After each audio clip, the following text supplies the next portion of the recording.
Contented sleep for your new baby with child sleep specialist Andrea Grace. Sleep is hugely important for babies in order that they grow and are well equipped to play and to learn.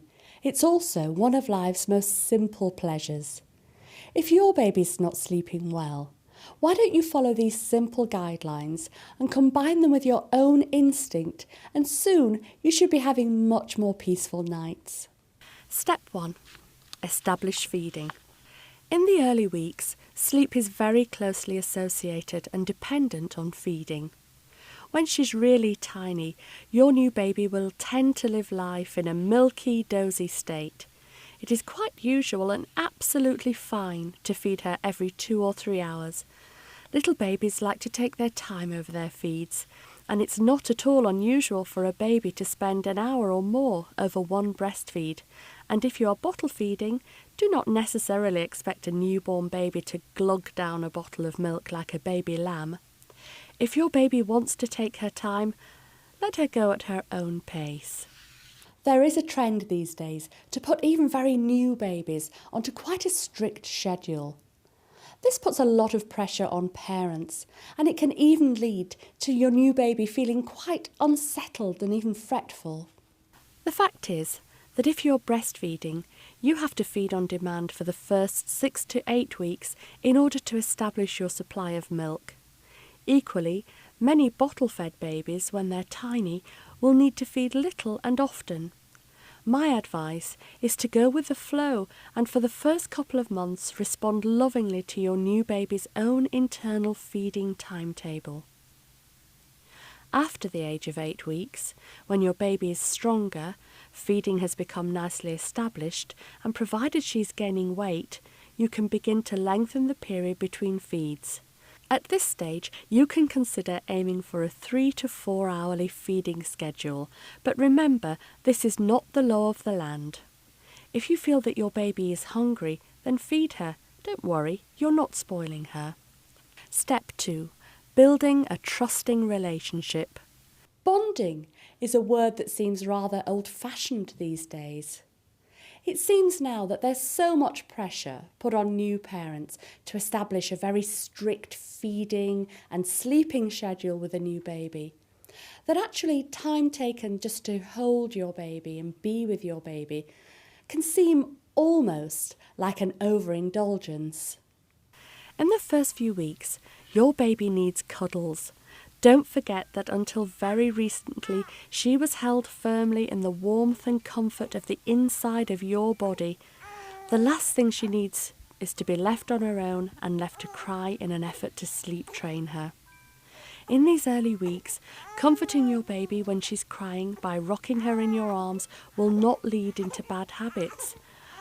Holding your baby close to you for long periods is a lovely thing to do, and it will lay the foundations for a trusting, loving relationship.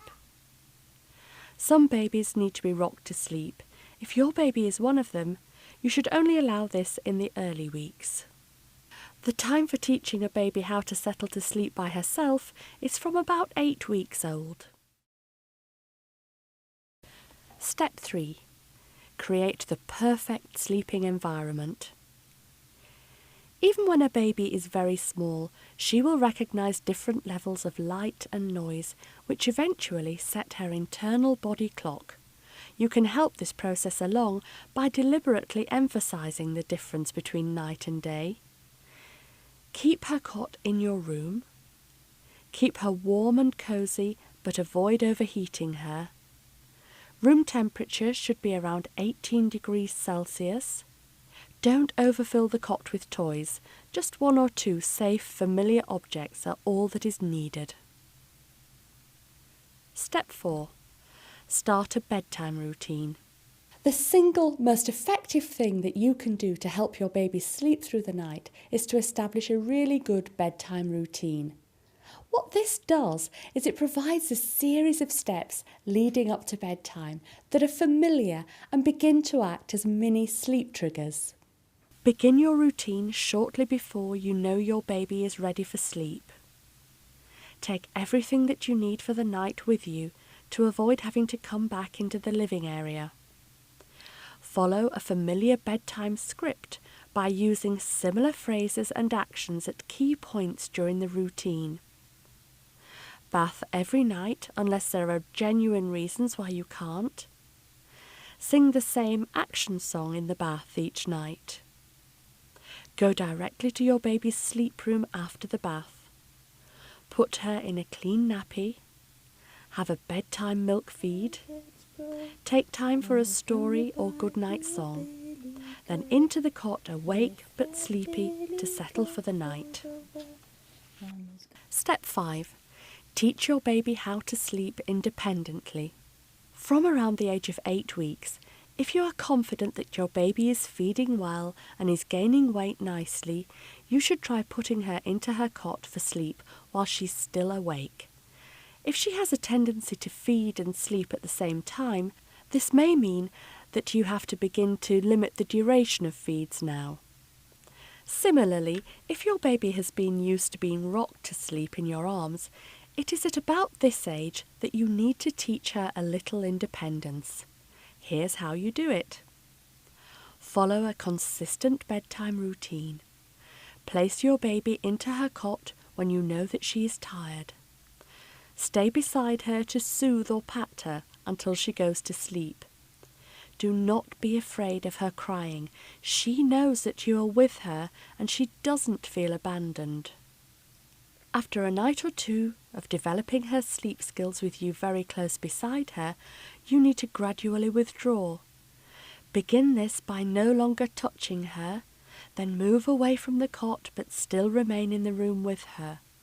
Finally, leave the room, and if she cries, go back frequently to reassure and resettle her, but do not stay beside her as she goes to sleep. If she is just fussing, you should allow her to settle to sleep by herself. So, by working with your baby's natural, inbuilt ability to sleep through the night, and by applying a few simple rules, you can avoid subjecting your baby to any harsh sleep training techniques.